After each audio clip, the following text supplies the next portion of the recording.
do they pay the full 20% upfront, or is it half now and then half later? It depends on the negotiations the buyer makes with the seller, because sometimes, again, this is not regulated, so it's not something that it's written in some legislation, and it states that you must give 10% now or 20% now. It depends on the regulation, and there's many factors that can determine that. Starting with who you are buying from. If you are buying from a developer, probably they already have a certain requisite set before, a 20% down payment or whatever. Of course, these situations are always negotiable. Everything's negotiable in this life but death. And we don't know yet, probably it's also negotiable.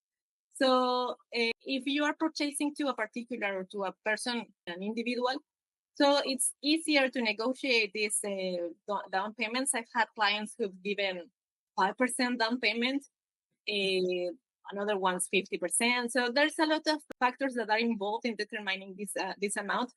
So what's usual is to give something between 10 and 20%. So let's say that your bank is going to cover 60% of your loan.